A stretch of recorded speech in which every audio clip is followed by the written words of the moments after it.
They told me I was overreacting, that family doesn't break into houses, that I must have forgotten to tell them I bought it. But when I pulled up the live camera feed and saw my brother toasting with champagne in my kitchen, his kids jumping on my brand new couch, his wife smearing red wine on my white rug, I didn't scream. I didn't cry. I dialed 911 and whispered 3 words that changed everything. I know them. They're my family. My name is Audrey Whitmore. I'm 29. And if you think this ends with an apology, you don't know my brother, or how far I'll go to protect what's mine. I bought my dream home in secret, not because I'm sneaky, but because I knew. The second they found out, they'd claim it. Not with deeds, not with money, but with guilt, with noise, with that smug smile my brother wears when he thinks he's won. It's a white cottage, ivy curling over the stone, a porch that catches the morning sun, a view of the lake that glows gold at sunset. I found it 3 years ago, drove past it every Sunday, imagined my coffee steaming on that porch, my books lining those shelves, my cat curled up in that sunlit window. I saved for it like a monk. Sold my car, skipped vacations, ate ramen for 14 months, worked double shifts as an ER nurse, took freelance medical gigs at 2 a.m. I didn't tell a soul. Not my best friend. Not my boss. Especially not my brother, Ryan. Ryan, the golden child. The one who forgot to pay me back for his honeymoon. The one who borrowed my tax refund and called it a family thing. The one who always got the bigger slice because Mom said he needed it more. Closing day was a Thursday. Rainy. Quiet. Perfect. I signed the papers alone, handed over the check alone, got the keys alone, drove home to my apartment alone, and cried. Not from sadness, from pride. For the first time in my life, something beautiful was mine. All mine. No strings, no shares, no, can I crash here for a few weeks? I didn't move in right away. I wanted to renovate first. New floors, fresh paint, smart locks, security cameras. Yes, I installed cameras. Call it paranoia. I call it self-preservation. I told the contractor, no one gets in, not even if they say they're family, especially if they say they're family. He laughed. I didn't. The call came on a Tuesday from Mrs. Langley, my 78-year-old neighbor, voice trembling. Honey, there are people in your house. Lots of them. Kids screaming, music blasting, balloons everywhere. I knocked. A man answered, said it's a family celebration. But Audrey, I know you haven't moved in yet. My blood turned to ice. I pulled up the security app, clicked live feed, and there it was. Ryan in my living room, grinning, holding a glass of wine, raising it to the ceiling like he was in a damn castle. His wife, Lisa, lounging on my pristine white couch, feet up, wine glass in hand, laughing like she owned the place. His kids, jumping on my hardwood floors, squealing, spilling juice, dragging muddy shoes across my rug. Balloons, streamers. A banner that said, "Welcome home, Ryan and family." I didn't move, didn't breathe, didn't blink. I zoomed in on the fireplace, where Ryan had propped up a framed photo of himself smiling, with the caption, "King of the Castle." That's when I dialed 911. My hands shook. But my voice? Calm, cold, deadly. Yes, this is Audrey Whitmore. I own the property at 421 Lakeshore Drive. There are intruders inside? Do you know them? The dispatcher asked. I stared at Ryan's smug face on my screen. Yes, I whispered. I know them too well. The police arrived in 7 minutes, red and blue lights flashing across the ivy-covered stone. I watched from my car, parked across the street, heart pounding, eyes dry. Through the camera feed, I saw chaos. Lisa scrambling to hide wine glasses, the kids being shoved upstairs, Ryan smoothing his hair, practicing his smile. He opened the door like he was welcoming guests to a dinner party. "Evening, officers. Can I help you?" Someone reported trespassing. The officer said, "Proof of residence?" Ryan's smile flickered. "Oh, yes. Family property. We've been here for years. Family property. The words hit me like a slap. I stepped out of the car, folder in hand. Deed, mortgage, closing papers, bank statements, every signature, every dollar, every drop of sweat, documented. The night air bit my skin as I walked up the driveway. Ryan's smile vanished the second he saw me. "This is my house," I said. My voice didn't shake. It cut like glass. Not yours, not ours, mine. The officers glanced between us. One took the folder, flipped through the papers, nodded. "Ma'am, you're the legal owner." He turned to Ryan. "Sir, unless you can show proof, you'll need to leave." For the first time in my life, I saw fear in Ryan's eyes. Real, raw, panicked. Lisa appeared behind him. Shrill. "This is ridiculous. She's lying." The officer handed me back the folder. "Ma'am, do you want them trespassed?" Ryan's eyes locked on mine, daring me, challenging me. "You won't humiliate me? Not in front of my kids, not in front of the cops, not in front of the neighbors." My chest ached, but my resolve hardened like stone. "Yes," I said, "trespass them." They left in silence. No screaming, no begging, just the crunch of gravel under their tires, the slam of car doors, the echo of their humiliation. I walked into my house alone. Silence, holy, heavy, the smell of fresh paint.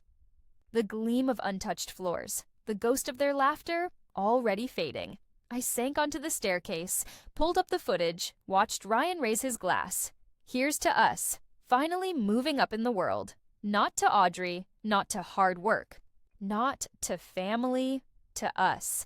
Like I didn't exist. Like my sacrifice was invisible. Like my dream was his entitlement. That's when I knew. This wasn't just about a house. This was about every birthday gift he stole. Every credit card bill he left me with. Every time Mom said, "Be patient with Ryan, he needs more." Every time Dad said, "Audrey, you're the strong one. You can handle it."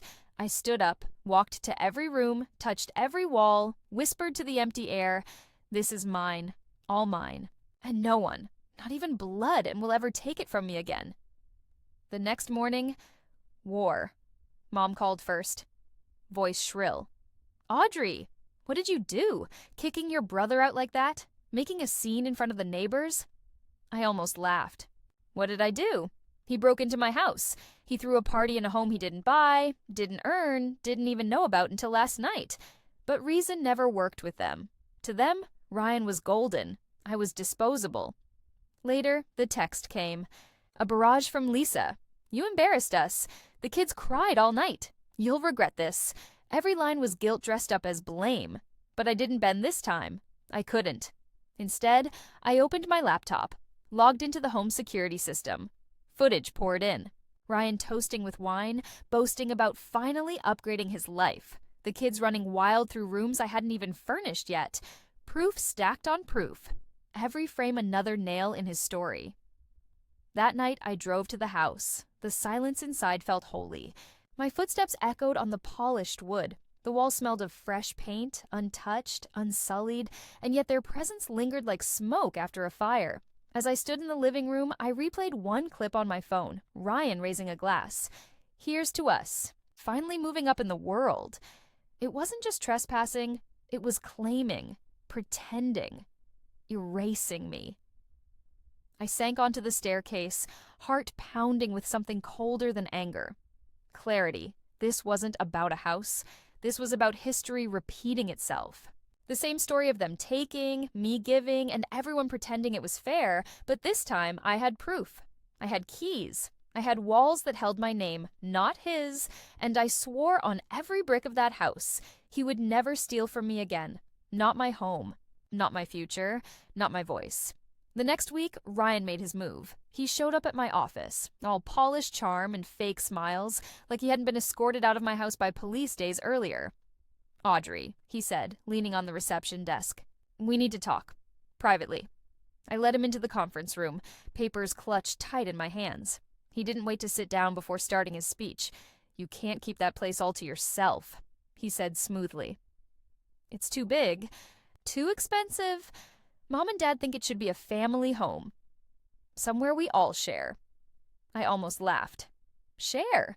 You mean the way you shared it by breaking in and celebrating like you owned it? His eyes darkened. The mask slipped. You've always been selfish. I've carried this family for years. And you? I cut him off, tossed the folder onto the table. Inside? The deeds, the mortgage contracts, the police report. Carried this family with what? My paychecks? My credit score? My sacrifice? He flinched. At the police report, the ink still fresh from the officer's pen. His jaw tightened, but he tried to recover. If you go public with this, it'll ruin us. Mom and Dad's reputation, mine, everyone's. You don't want that, do you? For once, I didn't hesitate. I want the truth. And if the truth ruins you, that's on you, not me. He leaned closer, lowered his voice. Think carefully, Audrey. Families don't survive wars like this. I met his gaze without blinking. Then maybe ours isn't meant to survive. Silence stretched between us. Heavy. Sharp. He gathered the papers, shoved them back across the table, stormed out, slammed the door so hard the glass rattled. I sat there, chest heaving, realization sinking deeper than ever. This wasn't just about a house. This was about rewriting the roles they had forced on me since childhood.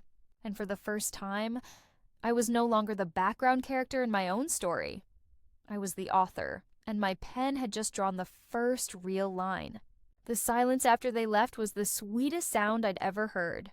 No laughter, no music, no king of the castle toast, echoing off my walls, just me and my house, finally together. I walked through every room like I was meeting an old friend for the first time, touched the cold marble countertop. In the kitchen, still spotless except for Lisa's wine, ran my fingers along the banister. No sticky fingerprints from Ryan's kids. Stood. In the master bedroom, no suitcases dumped on the floor, no clothes strewn across my bed. This was mine, all mine. I sank onto the stairs again, pulled up the security footage, rewound to the moment Ryan raised his glass. Here's to us, finally moving up in the world. Not to hard work, not to Audrey's sacrifice, not even to this beautiful home, to us. Like I was heir, like my years of saving, my tears, my loneliness meant nothing. That's when the rage turned cold. Sharp. Purposeful. This wasn't about paint or floors or a rug anymore. This was war. The next morning, my phone exploded, not with apologies, with accusations. Mom called first. Voice shrill, trembling with fake outrage. Audrey, what did you do? Kicking your brother out like that? In front of the neighbors? Do you know what people are saying? I almost laughed. What did I do, Mom? I called the police on intruders. Who happened to be family? Who happened to be celebrating in a house they didn't buy, didn't earn, didn't even know existed until yesterday. Silence. Then, it's not like that. Ryan just wanted to surprise you. He thought you'd be happy. Happy? I whispered. He broke in. He threw a party. He spilled wine on my rug. He hung a banner that said, "Welcome home, Ryan." That's not a surprise. That's a hostile takeover. She hung up. 10 seconds later, Lisa texted, "You embarrassed us." The kids are traumatized. They cried all night. You'll regret this. I screenshotted it. Added it to the folder on my laptop labeled evidence. Then came the voicemails. Ryan, you always were a selfish bitch. I carried this family for years. And this is how you repay me? Mom, your father is heartbroken. How could you do this to your own blood? Aunt Carol, I always knew you were cold. This proves it. I saved them all. Every word, every sob, every threat. I didn't cry. I didn't yell. I just collected, because paper doesn't lie. Recordings don't forget. And courts? They love proof. That afternoon, I went to the hardware store, bought a deadbolt, a chain lock, a security bar for the back door. Then I drove to Best Buy, upgraded my camera system, indoor cams, outdoor cams, doorbell cam dot motion sensors, night vision, cloud storage. I installed them myself, drilled the holes, screwed in the mounts, synced them to my phone. Ryan thought he'd scared me. He had no idea he just handed me the blueprint for my fortress. The real twist came 3 days later. I was at work, double shift in the ER, when my phone buzzed. Notification from my security app. Motion detected. Front porch. I pulled up the live feed. Ryan alone. No wife. No kids, no smug smile. He looked small. He stood on my porch for 10 minutes. Just stood there, staring at the door, like he was trying to will it open with his mind. Then he knelt down, placed something on the welcome mat, walked away. I waited until he was out of sight. Then I called the neighbor. "Mrs. Langley, can you do me a huge favor? There's a package on my porch. Can you grab it and bring it over? Don't open it. Just bring it." 5 minutes later, she handed me a plain white envelope. No name, no return address. Inside, a single sheet of paper, a handwritten note. "Audrey, I'm sorry. I got carried away. I thought, if we acted like it was ours, maybe you'd share. I'll pay for the rug. I'll clean the floors. Just let me in one last time." To apologize in person. Ryan and I stared at the words. Felt nothing. No anger, no sadness, no forgiveness, just emptiness. I took a photo of the note, added it to my folder. Then I texted Ryan.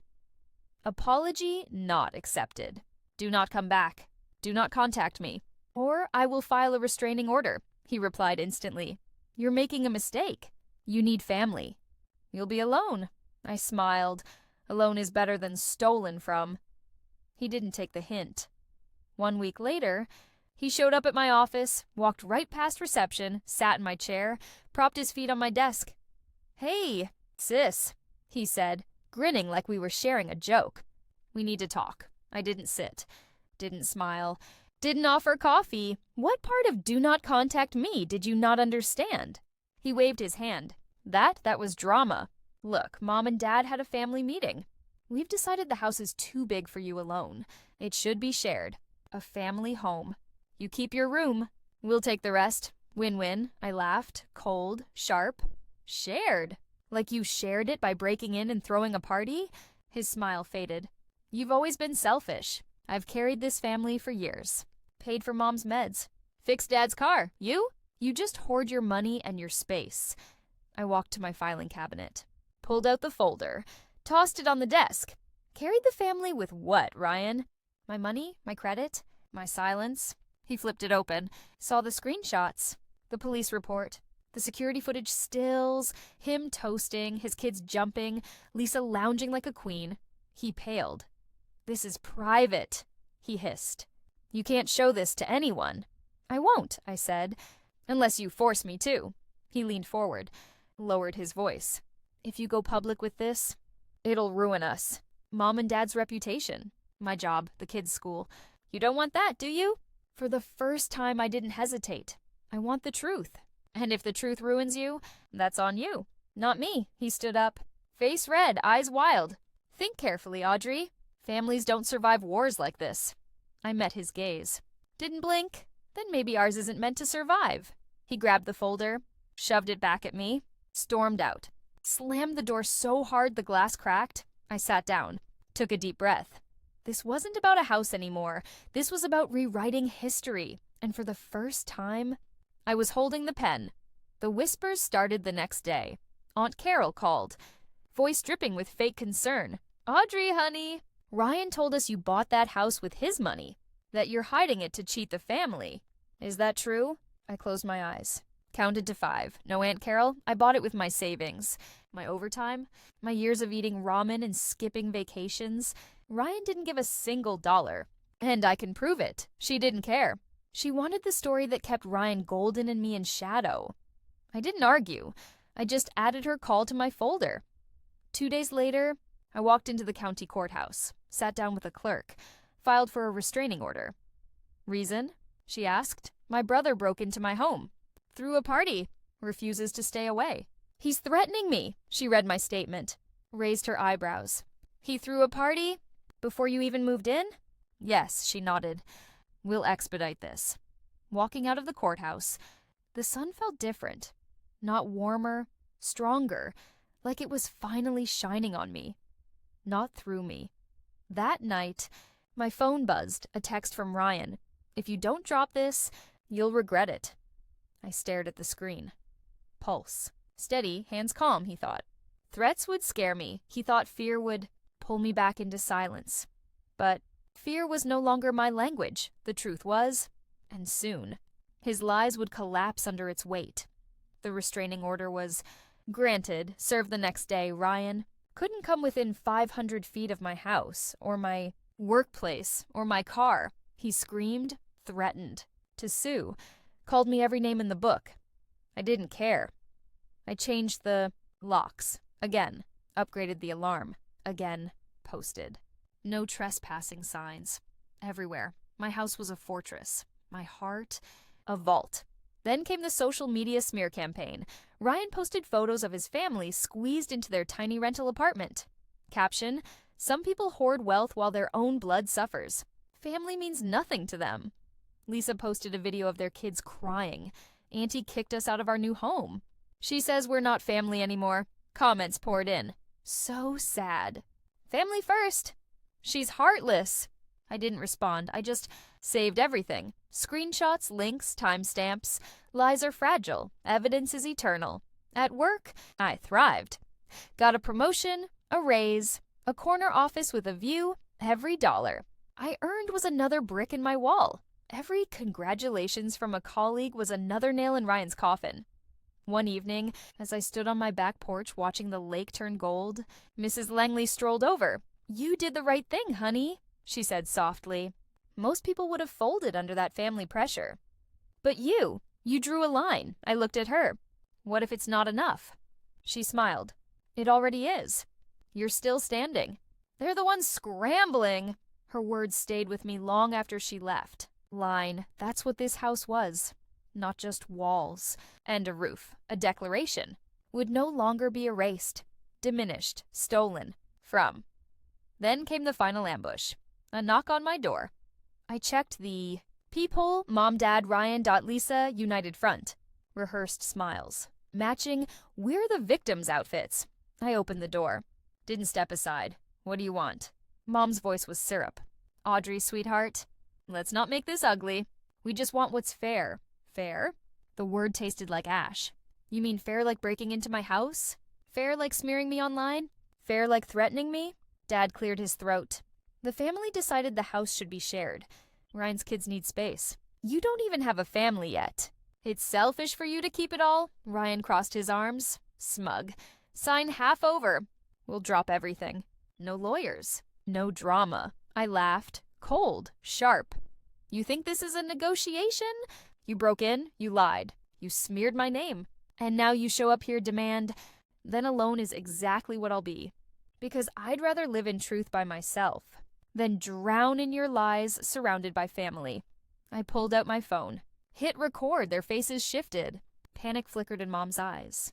Ryan's mask cracked. "This will go to the court," I said flatly. Every word, every demand, every threat. Silence, heavy, thick, final. Dad muttered, "Come on." Turned away. One by one, they followed, retreating down my driveway like shadows at sunrise. Closed the door, locked it, leaned against the wood. My hands trembled, not from fear, from freedom. The court. Papers arrived a week later. The judge extended the restraining order, made it permanent, wrote in bold, "This property is solely and lawfully Audrey Whitmore's. No family sharing. No loopholes, no exceptions." I sat on my porch that evening, watched the sunset paint the lake in fire. My phone buzzed. A text from Dad. "We won't bother you." 4 words. For once, I believed him, but the victory wasn't about their silence. It was about finding my own. I lit a candle in the living room, placed it on the mantel, let its glow dance across the walls I'd fought for. For years, I'd been the daughter who gave, the sister who yielded, the one who bent until she nearly broke. Not anymore. This house wasn't just a dream. It was my declaration, line drawn in stone, and no one, not even blood, would ever cross it again. The neighbors still wave. Some whisper about the scandal. Others admire my courage. None of it matters.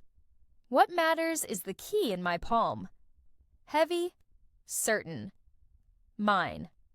Proof that no one, not even family, can steal what you fight to claim. I turned off the camera feed that night, not because I feared intruders, but because I finally felt safe. They'd tried to turn my sanctuary into their playground, but I'd written them out of my story, and in the holy silence of my home, I finally found what they could never give me: peace.